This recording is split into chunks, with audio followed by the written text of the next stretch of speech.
자, 지노맨 컴퍼니 살펴보도록 하겠습니다. 자, 지노맨 컴퍼니.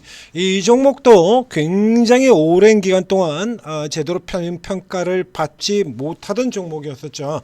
그래서 뒤에 이렇게 쭉 치고 들어온 다음에 지금 또 밀려 떨어지는 과정에서 좀 심하게 좀 많이 떨어졌습니다. 그래서 상승폭의 61.8%까지 지금 호텔에서 원래 지켜야 될 자리를 지키지 못하고 추가 하락으로 밀려 떨어진 다음에 오늘 급등을 했다가 쭉 빠져 내려가는 이런 흐름들, 낙폭과대로도 볼 수가 있죠.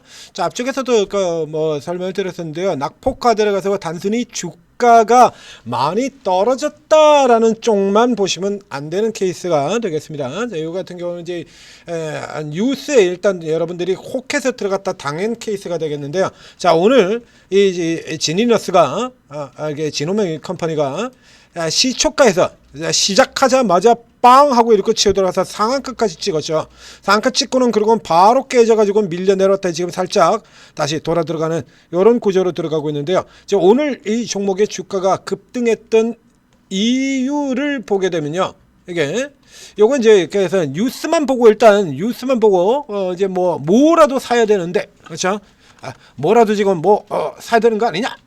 이러고 들러오다 보니까 지금 뉴스만 보고 지금 너무 급하게 달려 들어간 케이스가 되겠습니다. 자, 이건 뭐 때문에 상한가를 들어가냐라고 하면 자, 이게 보시죠. 자, 유증 12로 300억을 조달한다. 그래서 ADC 개발을 위해서 300억을 투자 유치를 하겠다. 이러고 지금 들어갔거든요. 이게 왜 상한가지 이러고 되죠?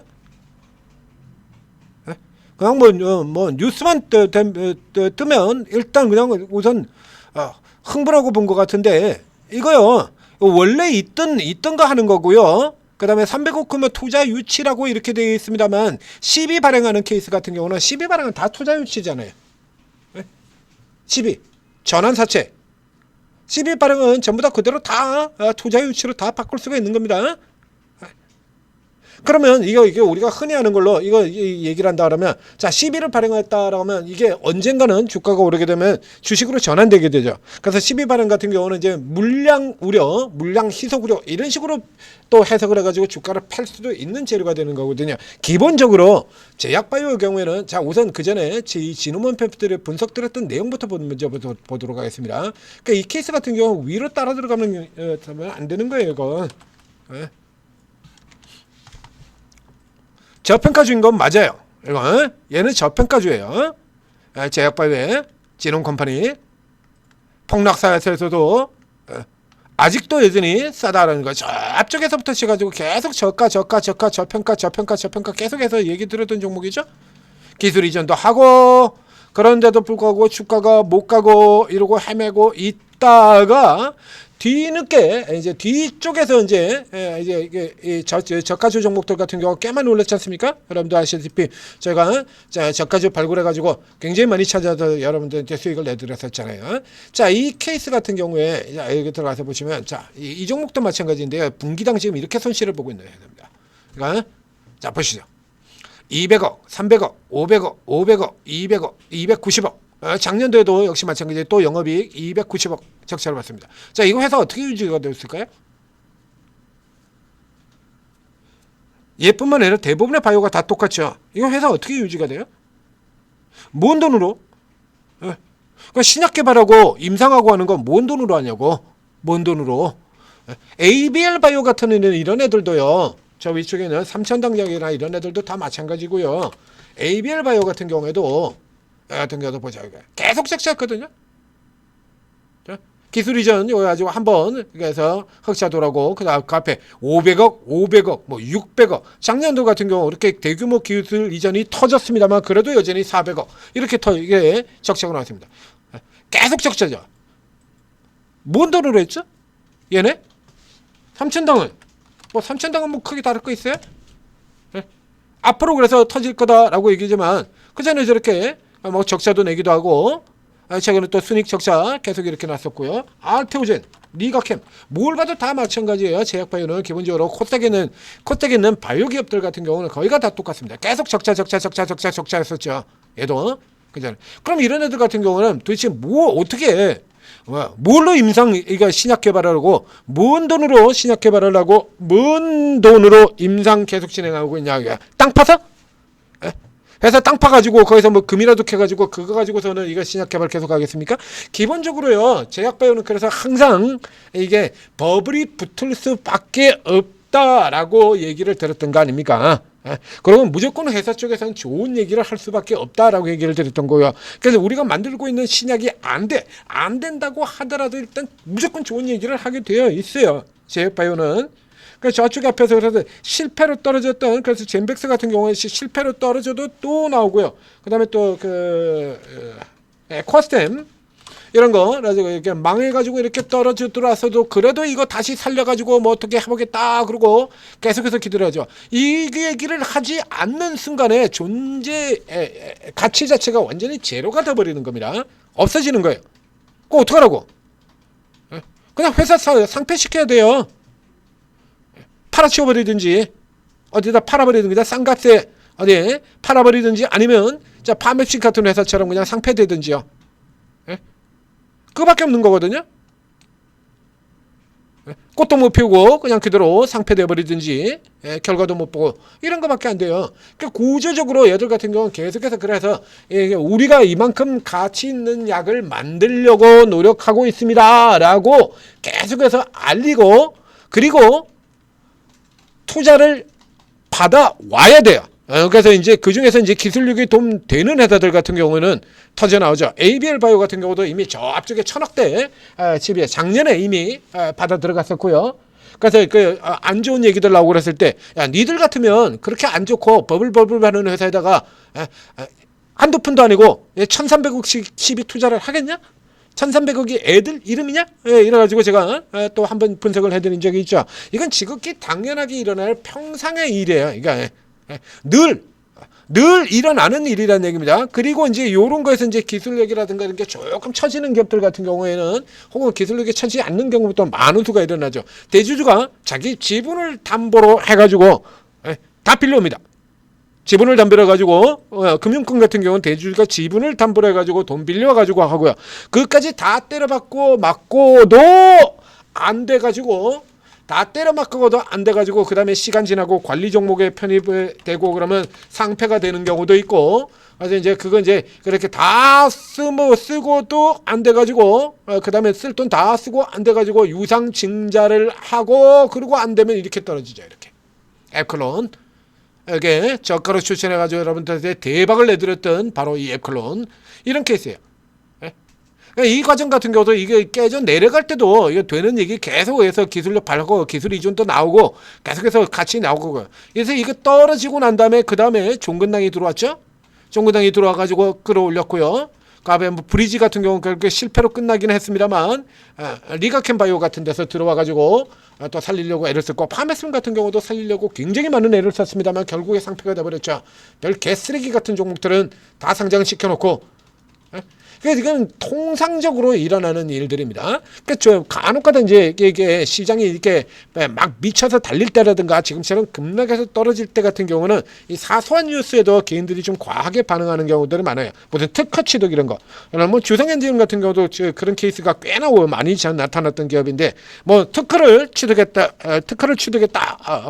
이래가지고서는 주성엔진을 급등을 하는데 주성엔진은 특허 보유 개수가 우리나라에서 제일 많은 회사입니다. 삼성전자를 빼고요. 대형 기업 빼놓고요. 이른바 소부장이라고 하는 기업들 중에서 다른 종목과 애초에 비교 자체가 안 됩니다. 특허 보유하고 있는 개수가. 비교 자체도 안 돼요. 특허를 1,000개 가지고 있는 회사가 특허 1,000개 가지고 있는 회사 여기서 특허 하나 더 출연한다고 더 나온다 그래가지고 그게 뭐 얼마나 큰 재료가 되는 거죠? 안 되죠, 당연히. 당연히 그 뉴스 가지고는 주가가 올라갈 수가 없는 거예요. 그러니까 이 케이스도 역시 마찬가지. 제약바이오는 기본적으로 성과가 나올 때까지는 돈은 계속해서 끌어당겨와서 갖다 박아 넣어야 돼. 그렇기 때문에 지금 이런 뉴스 정도 가지고는 이게 뉴스가 안 되는 겁니다. 그리고 지금 나와있던 ADC 쪽 같은 뉴스 같은 경우도 이미 그 전에 이미 이 시세 부분에서 어느 정도 이게 다 반영이 되고 있는 뉴스들이에요. 그러니까 이게 싸다라고 하는 건 다시 싼 가격이 됐다라는 거는 옳지만 오늘 나온 재료 가지고 이렇게 상한가 들어가는 거는 이거는 호구되는다라는 얘기입니다. 이거 그래서 이 가격에서 이 상한가 가격 이 수준에서는 이거 들어가는 가격이 아니고요. 지금 이 수준이라 그러면 이제 여기서는 누리셔도 돼요. 이제 방금 전에 분봉도 보여드렸죠. 자, 앞에 라인 저가 떨어진 라인 가격 위치 보여드렸고요. 똑 떨어져서 저가 잡고 있는 이 라인대 같은 경우가 지금 일봉상에서 이렇게 살펴보면 50% 라인 여기잖아요. 의미 있는 기술적 저점. 그렇죠? 여기서 지금 싹 돌아가는 구간입니다. 이 종목 같은 경우는 이런 데서 따라 들어가면 이건 호구되는 거고요. 남 좋은 일만 시켜주는 거예요. 이런 거. 이거 다 남 좋은 일만 시켜준다고 SOL 같은 거 이런 거 다 남 좋은 일 시켜주고 끝날 겁니다 라고 미리 얘기 드렸지 않습니까? 처음부터 분석해 드렸잖아요. 이거 남 좋은 일만.